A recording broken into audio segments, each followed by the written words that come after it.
Alright, so what was the deal with that lady with the blade? We gotta talk about that for sure, because it feels like a total tonal shift from the last couple of arcs. A random lady who clearly looks disturbed, holding a blade and trying to find Momo? I don't know, but that's kind of weird. Also, wait a moment, how does she know Momo? How does she know Momo was little? What is going on here? Well, we're gonna talk about it in this video, because I think I have the answer to who this may actually be. Also, real quick, my friends, I uploaded on my main channel my review for Dandadan: The First Encounter, which is a theatrical supercut of the first 3 episodes of the Dandadan anime. Check it out if you're interested. Links will be provided in the comments below. So the chapter begins with Momo Ayase in the library, doing her thing and trying to find the tiny little fairy she saw previously. And honestly, I thought this chapter would just be quirky Momo trying to find her quirky little fairy friend, especially from these initial pages. What we find out that's important from this moment, however, is that Momo can use her powers like normal, just as if she were the normal Momo size. And this actually ends up coming in handy in this chapter, but it's something to keep in mind through the rest of the arc until she gets big. Momo, as if she's Spider-Man, starts swinging around the bookcases much like the previous arc, and I love the perspective of her being so tiny in these bookcases being these like massive sprawling skyscraper-like buildings almost. It's a really awesome visual that brings a lot of fun aspect that I just can't help stop talking about with Dandadan. I also like when she lets herself down on the ground and you see just how massive these bookcases are to her. Even tiny little pieces of lint on the ground are half the size of her, and the lip from the bottom of the bookcase, I mean, God, she has to stand on her tippy toes to look over it. Also, how about that massive goldfish? Momo had her whole person pressed up against that fish tank. I mean, just imagine how cool this would be to experience, just everything as if you were super tiny. I would love to have that experience, honestly, as long as I get to return to my normal size, of course. But however, Momo begins to doubt that she ever saw any kind of fairy. After all, they are nowhere to be seen. But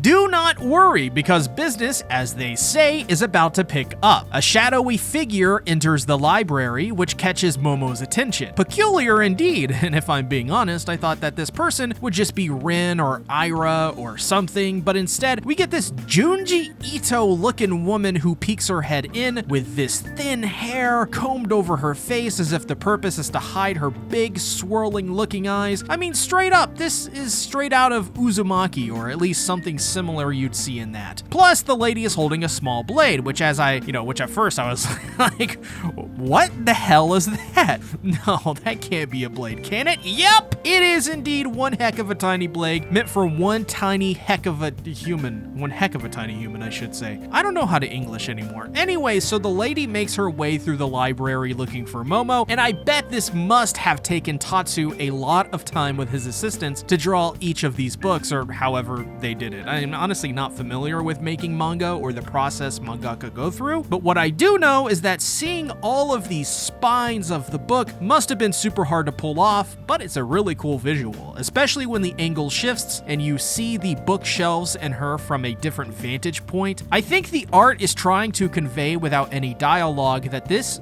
woman is really out of place. The juxtaposition of this disturbed individual in this peaceful place that's meant to be quiet, obviously peaceful as I just said redundantly, and a sanctuary for those willing to learn something new. True heaven on earth is now being disturbed by the disturbed. Someone play down with the sickness, goddammit. Maybe I'm alone in this though, but I really enjoyed the framing of this lady in the library and how they juxtaposed against one another, creating a very eerie and unsettling tension. So she continues to look around, crouching down, looking under desks and chairs in weird postures that you normally wouldn't see characters like this have. It's just another eerie thing that I noticed. And finally though, she catches onto something as we see Momo is hiding behind a bookcase. Her eyes train on that corner and she points her blade in that direction, as if the blade is guiding her, not her herself, which that could be something. So she gets on all fours and practically slithers across the bottom row of books looking for Miss Momo, as she she says. And as Momo immediately catches, how in the world does this woman know about Momo? And on top of that, how does she know that Momo is little? She wasn't there. Now, here is my theory, and I could be wrong, so please do forgive me if so, but I'm thinking this lady is related in some way to Count Saint Germain. And the reason being is I went back and I looked at the design for Count Saint Germain and found that both this lady and CSG have very similar eyes. They have this, I guess it's like eyeliner around their eyes, and they're both just very sharp designs. Now, CSG's eyes are a bit sharper in design, but this could be a red herring to some degree. I might not know much about mangaka or the pains they go through to deliver us beautiful art like that well, but I remember my old art friend, the Lightning Eagle. He taught me about how males in anime have more detail put into their faces, especially their eyes. Male characters in particular, like Count Saint Germain, have more angled eyes that come off as sharp. Now, this isn't exclusive to just male characters. It's more just of a broad generalization for generalization's sake. Now, I also learned that female characters usually just have details removed from their face, as apparently this gives off a more of a feminine look in the medium of anime in particular, especially manga. Now, the other thing I learned is to round the eyes to make characters look cuter or more attractive to the reader. Now, once again, this is all a generalization, and I'm accessing a memory from last year or so if I am wrong and there are any artists who can enlighten me on this dynamic, I would definitely appreciate your feedback. But the point of me bringing any of this up is that maybe Tatsu is using the same design philosophy for this lady because she is tied with Saint Germain, and our hint is that they both have similar eye designs. Not only that, and I'm definitely going to mention more theories I have here in a second, but both of these characters, they do have that kind of sharper look to them, don't they? At least thematically. We will just have to see how that plays out, though. Another hint is that after Momo causes the book to fall onto the woman and she escapes before being trapped under a book, the woman says something interesting. Yield! Yield to me! Obviously, my bad voice acting aside, I think this is your smoking gun that it must be a woman who is, at the very least, in contact with Count Saint Germain, because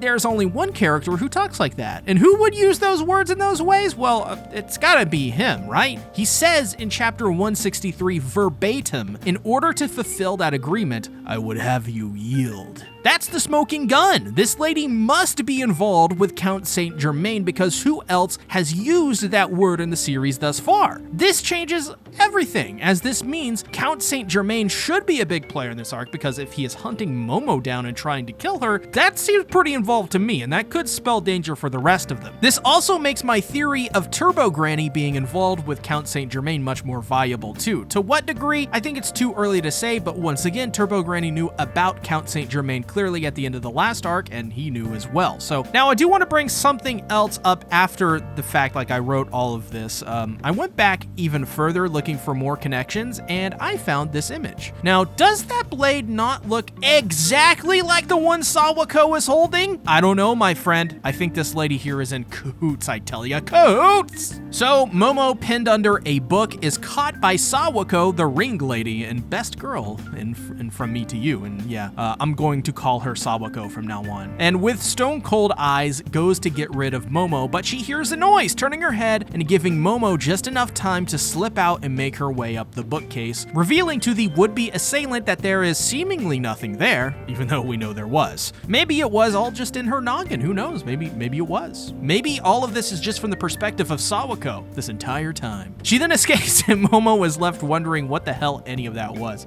And yeah, what the hell was any of that? Honestly, I just appreciated this chapter for how creepy Sawako was. I love this design. It's just so killer, well, pun intended. And I hope all that is Dandadan, that she sticks around and we get to know her a little bit more as a character. Granted, it would also be cool if this lady was just also known as this Sawako girl who goes around and hunts down Momo. Maybe that's enough for a character like her, and that is all that is needed from the plot, like a paranormal Terminator of sorts. But goddamn, dudes, this design was just so awesome that I can't help but go back to the image of her peeking through the door with the blade. Tatsu is he is such a brilliant artist, as we already know very well, of course, but Jesus, God, he and his team just keep getting better and better. So, big ups to to him and his team for this week's chapter. I commend them. It was very creepy, very memorable, and very, very daijobu. That's it for the video, but I have a question for you guys. Would you like to see regular streams on this channel where you and I can pop in and chat with each other from time to time? You know, I already do this on my Discord server, which I'm